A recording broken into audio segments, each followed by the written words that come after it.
Bien, para entender las leyes de Maxwell y cómo se originan, hay que entender su contexto y lo que se sabía antes de ellas y cómo ellas van a unificar conocimiento previo. Así que vamos a partir por los precursores de las ecuaciones de Maxwell para entender mejor su contribución y cómo van a encajar en este contexto.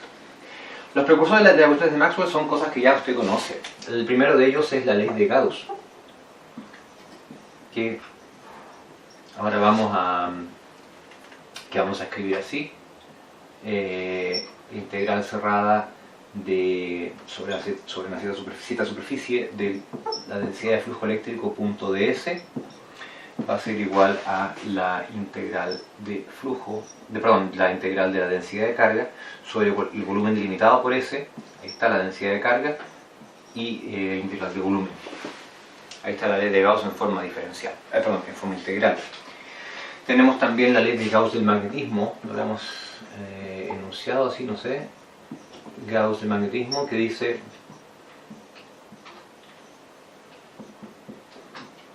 en el repaso de electrostática sí lo vimos, que el campo magnético no tenía divergencia. Eso quiere decir que la integral cerrada de superficie de B.ds es igual a 0. Y esto por supuesto para todo S superficie cerrada, y esto es para todo también para toda superficie cerrada. Esto quiere decir entonces que el flujo de campo magnético no diverge. Esto es un postulado fundamental de la física del electromagnetismo, así como la ley de Gauss. El tercero es la ley de Faraday, que también vimos en el repaso. Aquí siempre podemos introducir el tiempo, y dice la integral cerrada de línea del campo eléctrico sobre alguna curva C punto dl es igual a menos la derivada temporal sobre cualquier superficie delimitada por C del flujo magnético punto ds, y esto es para toda superficie, para toda curva, y ahora hay que agregar para toda superficie delimitada por esa curva. Y finalmente la ley de Ampère.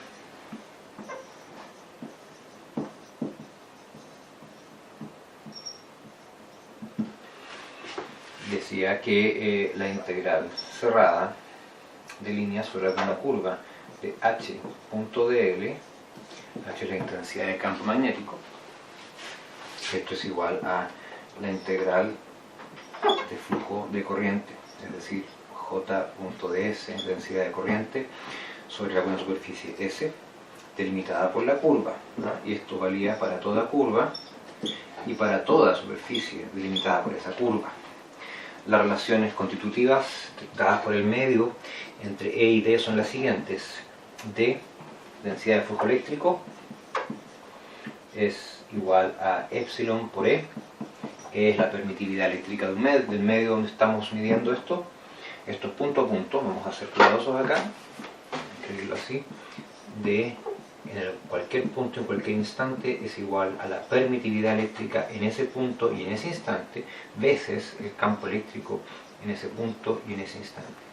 Y para B, lo mismo, la densidad de flujo magnético es mu veces, donde mu es la permeabilidad magnética del medio, que podría variar de punto a punto y podría variar respecto del aspecto del tiempo, esto multiplicando a la intensidad de campo magnético H en ese punto y en ese lugar. Bien. Esto es el panorama de lo que se sabía antes de que Maxwell hiciera su gran contribución. Estas 4 ecuaciones fundamentales que relacionan a los campos eléctricos magnéticos con las densidades de carga y las densidades de corriente. ¿Qué es lo que faltaba? Pues bien, hay un problema con la ley de Ampère. Aquí.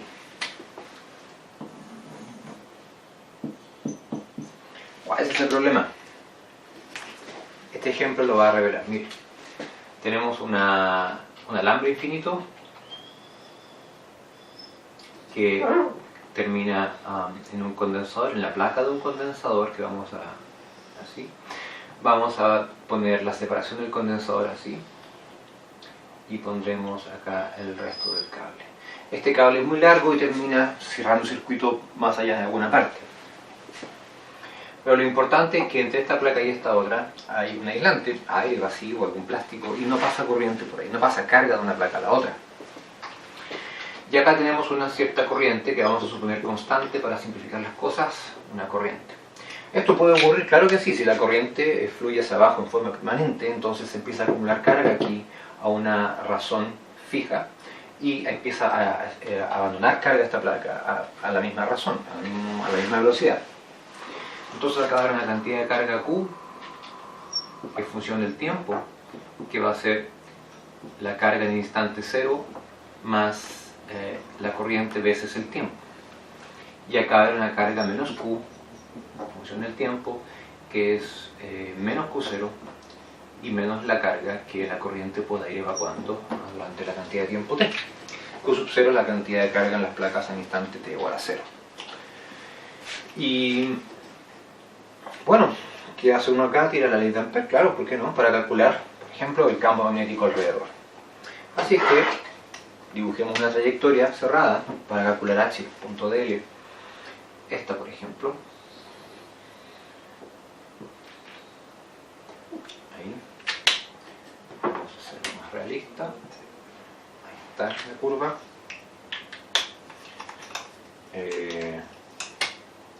Ahí está el alambre con la corriente y que sobresale por allá.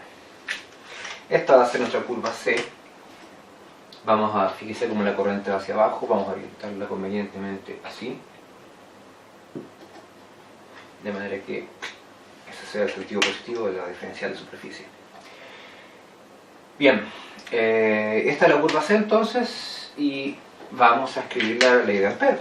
Dice así, integral cerrada sobre la curva C de h.dl tiene que ser igual a la integral sobre alguna superficie delimitada por C de j.ds, y esto es para toda curva y crucialmente para toda superficie delimitada por esa curva.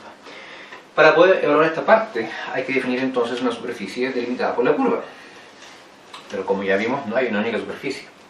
Vamos a considerar dos casos para hacer manifiesta la contradicción. El primer caso, la superficie más simple que podemos imaginar, yo creo que es esta, ¿no? La superficie más pequeña, de menor área, que es capaz de tener toda la extendida sobre esa trayectoria. Y a esta superficie le vamos a llamar superficie 1. Y acá es bastante fácil porque si hago la integral de superficie sobre la superficie 1, que está delimitada por la curva, voy a obtener la corriente que pasa por ahí. Y esa corriente es I. Ni un problema. La ley de Ampère funciona. Circulación de H, de la intensidad de campo magnético, igual a la corriente encerrada. Perfecto. Pero ahora, si lo pensamos un momento más, notamos que esto debe valer para cualquier superficie delimitada por la curva. Y ya dijimos, no es única. ¿Y qué pasa si escogemos una superficie particularmente problemática? Una superficie que, por naranja, no sea atravesada por corriente en ninguna parte. ¿Cómo es eso? Claro, porque como tengo este condensador, hay un espacio acá por el que dijimos no fluye corriente. Así que debe ser posible, y claro que es posible, definir la superficie más o menos como una bolsa, como un saco, que pase por ahí. Ahí está, vamos a dar un poquito el efecto de luz y sombra. Esta superficie, ahí la ve, está delimitada por la curva, pero se las arregla para pasar justamente entre las dos placas, de manera que no hay ninguna partícula de carga que pase de un lado a otro de la superficie. Si le llevamos a esta superficie 2, tendremos que escribir lo siguiente: la integral sobre la superficie 2, vamos a ponerla aquí en colores para aumentar la claridad, de j.ds. ¿Cuánto cree usted que debe dar? ¿Sí? 0. Porque en cada punto donde hay ds, j es 0, no hay corriente. En cualquier pedazo, cualquier parche de esta superficie naranja, no hay corriente fluyendo. Así que esto da 0. Y aquí ve usted dos superficies que están delimitadas por la misma curva arrojan integrales de corriente distintas. Aquí hay una contradicción. Cada una de estas, según ley de Ampère, debería ser igual a esta. Pero una es 0 y la otra claramente no es 0. Esta tremenda contradicción fue el punto de partida para que Maxwell hiciera su contribución.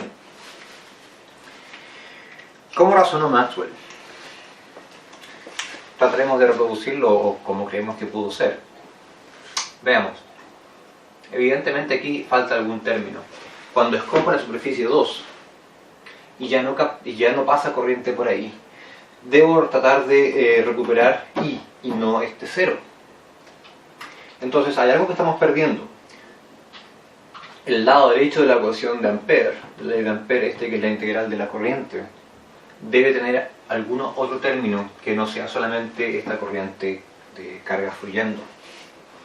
Pero cuando pones la superficie naranja acá y observas o te imaginas lo que está ocurriendo, la única cosa que hay o que surge por efecto del condensador no es flujo de cargas, es la aparición de un campo eléctrico, y no cualquier campo eléctrico, un campo eléctrico que en la medida que la corriente persiste y la carga aumenta en las placas, el campo eléctrico también aumenta en las placas, entre las placas. Entonces, la única cosa que conocía Maxwell que podía reemplazar a la corriente y que estaba ocurriendo en la superficie de 2, la superficie color anaranjado, es la rapidez de cambio del campo eléctrico. ¿Y cómo arregla uno los términos para que esta contribución de la rapidez de cambio del campo eléctrico den, en vez de este 0, la corriente? Piénselo un momento.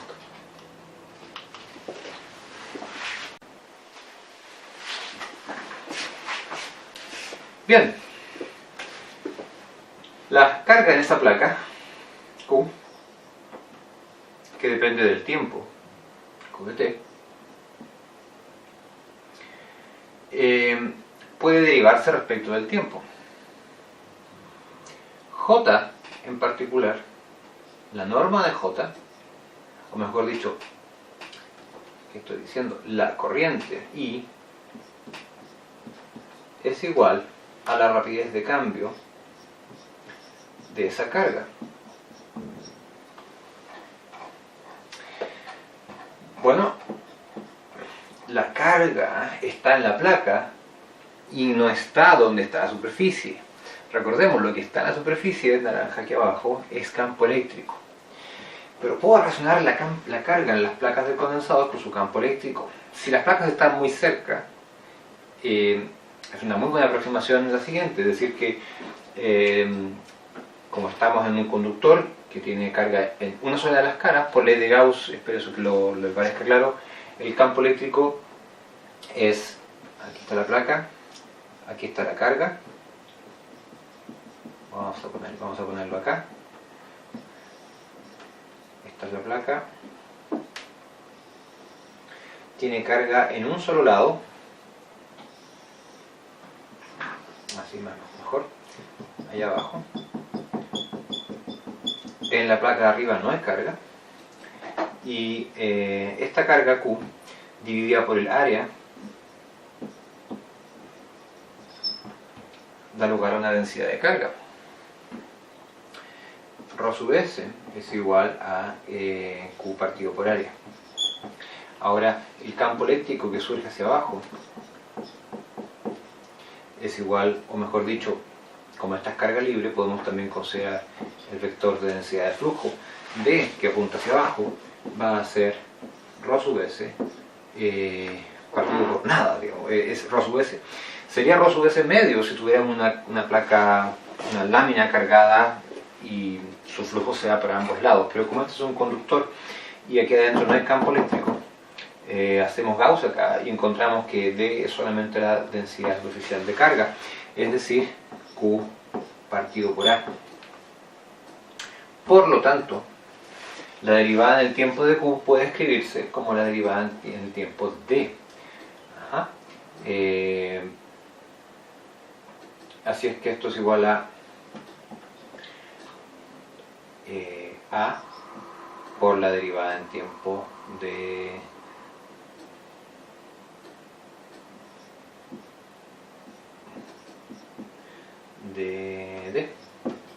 la magnitud o la norma de D. Y fíjense, esto es, podemos poner la derivada en el tiempo de A norma de D perfectamente. Y ahora vemos que esta área también puede ser vista como el área. Vamos a poner acá en rojo el flujo eléctrico D que está aquí. Vamos a poner acá. Si la placa tiene área A, entonces la zona en la que el campo, la densidad de flujo D intercepta y atraviesa la superficie naranja, también tiene superficie A. Así que esto puede escribirse como la derivada temporal de la integral de punto ds sobre la superficie de color naranja.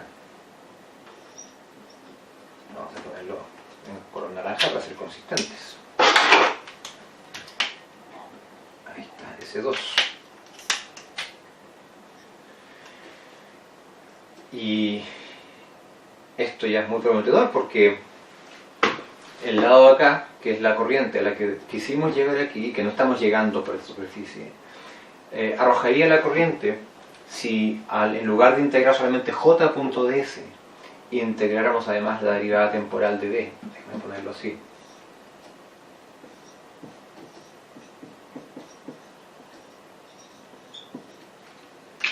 Y esto se puede hacer, pasar la derivada al interior de la integral, porque la superficie no depende del tiempo. La superficie es S2.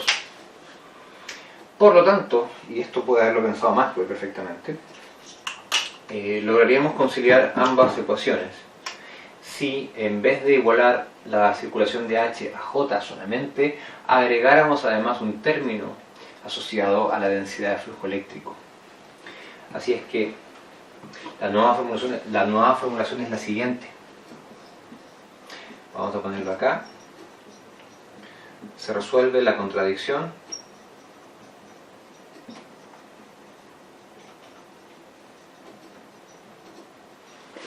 si escribimos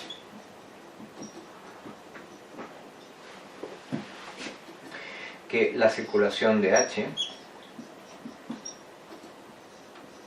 sobre alguna curva C cerrada ya no es solamente la integral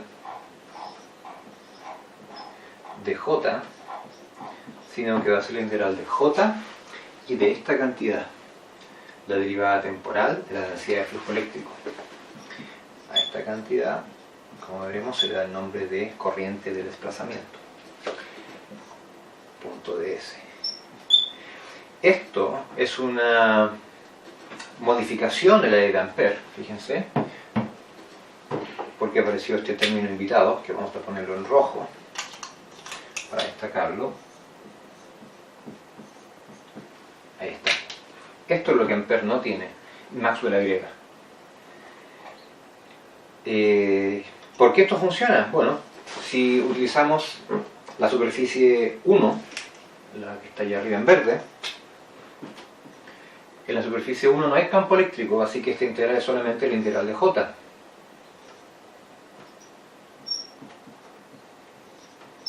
Que ya sabemos que da I. Lo calculamos acá, ahí está. Pero si hubiéramos escogido como la superficie delimitada por C a la superficie S2, no hay problema, escribimos S2, y ahora tenemos que sobre S2 El término que no está es J, porque donde hay superficie 2 no hay corriente de flujo de cargas. Sin embargo, ahí sí, lo único que hay es la rapidez de cambio de la densidad de flujo eléctrico. Así que aquí sí aparece dt.ds, que como ya vimos, también es la corriente.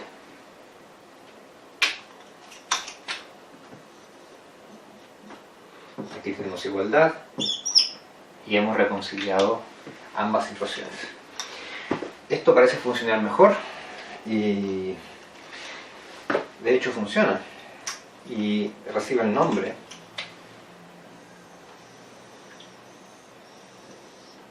esta versión modificada de ley de Ampère recibe el nombre de ley de Ampère-Maxwell.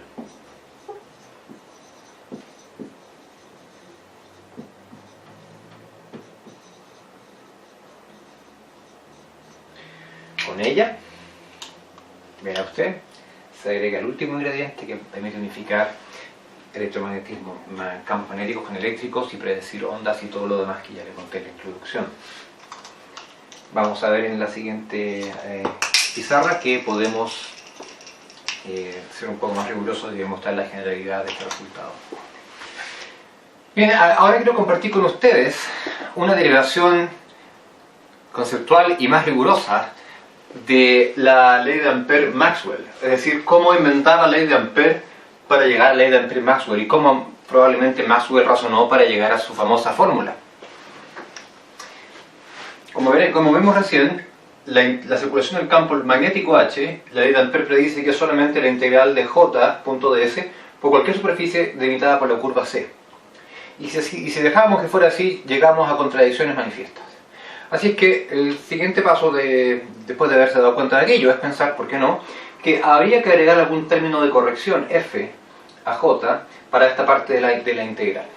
Porque es aquí donde está la ambigüedad, ¿sí? O sea, aquí está la libertad de escoger cualquier superficie S sub C, y recalco esto, para todo C y para toda superficie sub C delimitada por C. Y lo que vamos a hacer ahora es demostrar, o tratar de deducir con total ingenuidad o sin saber lo que ya sabemos que va a dar, o con lo que dijimos recién que podía dar, a qué debe corresponder este término f. ¿Cuál es el objetivo de f? Como dijimos, dar consistencia. Es decir, se requiere que, si yo hago el lado derecho de la ley de Ampère, o de esto, debo obtener lo siguiente. 0 debe ser igual a la diferencia de la integral hecha sobre la superficie S1, que es esta que está arriba, por ejemplo,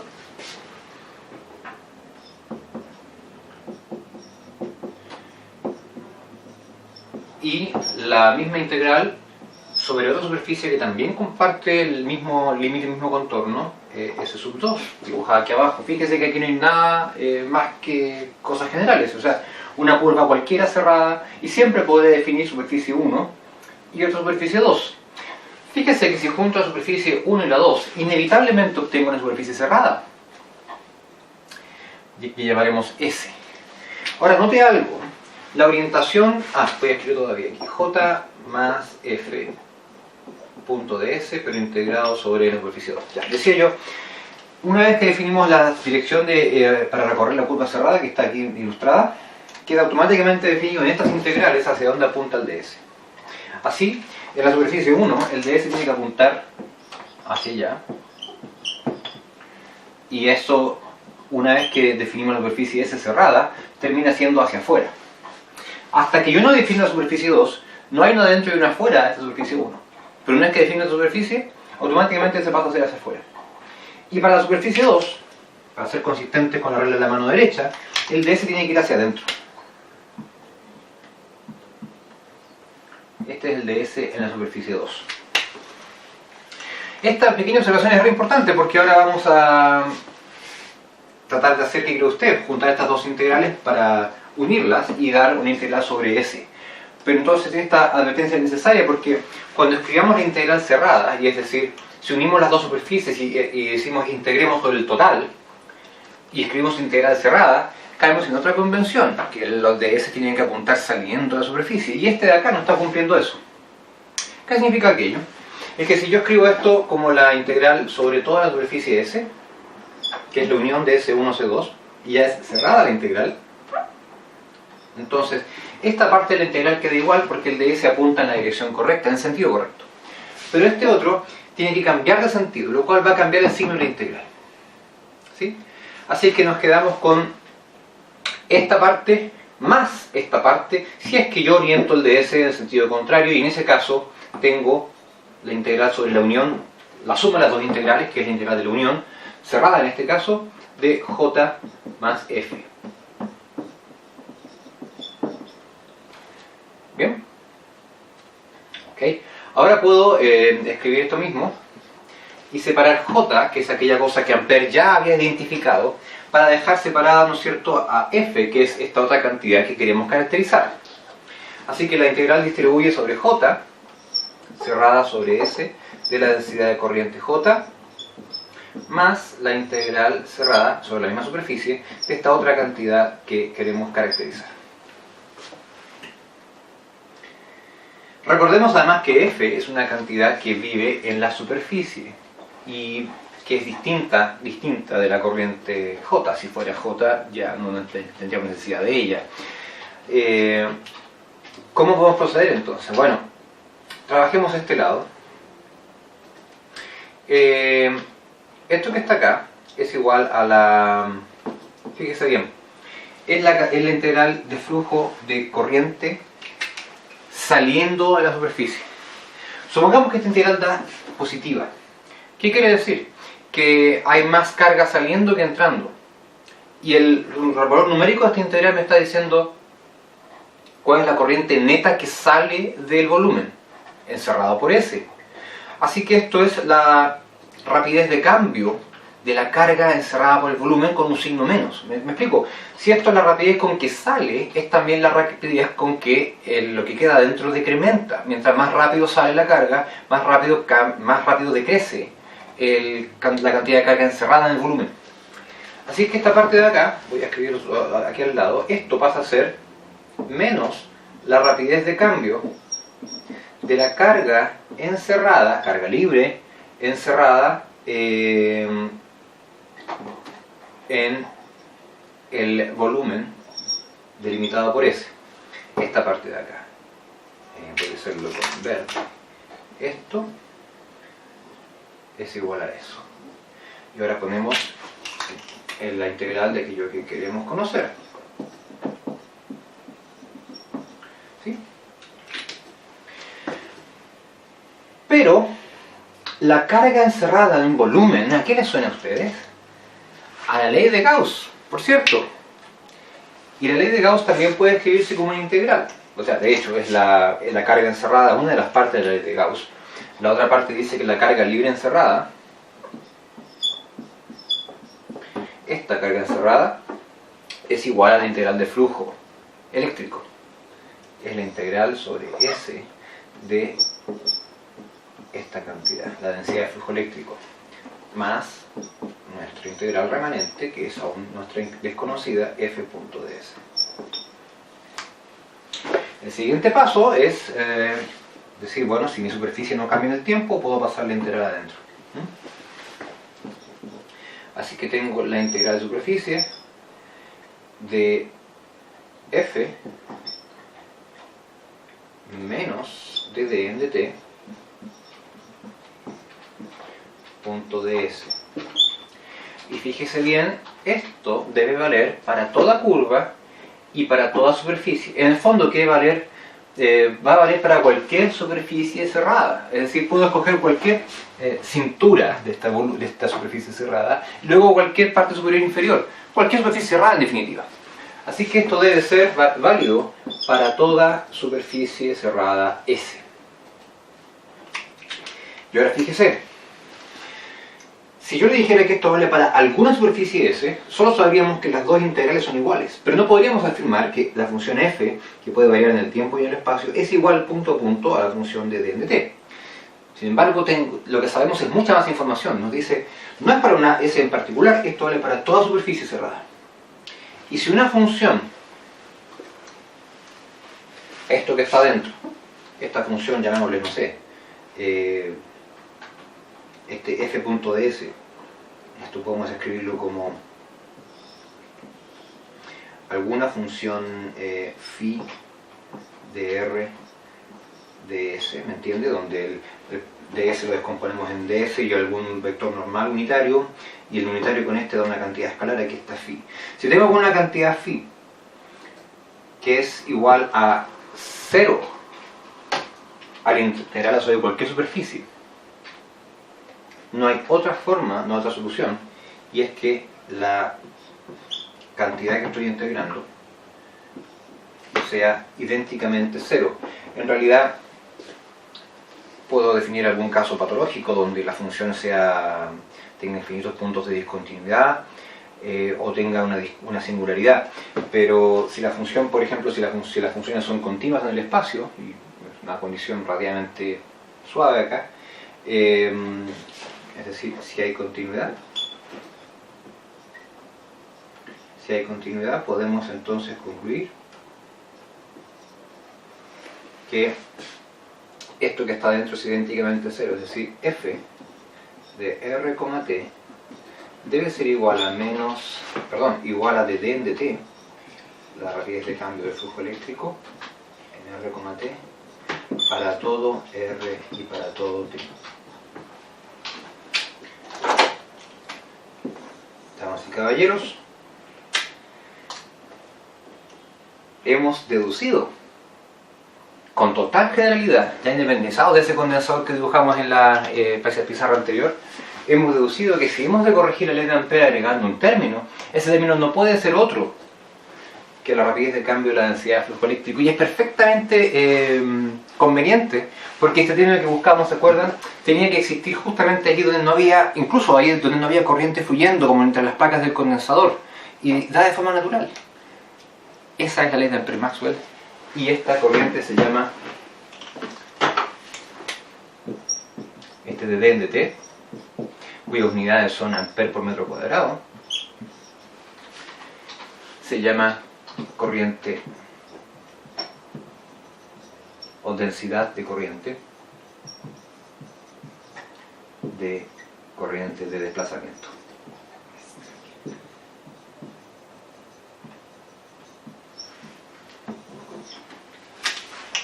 Espero que les haya gustado, piénsenlo, véanlo de nuevo si quieren y traten de entenderlo y comentarlo. Gracias. Nos vemos.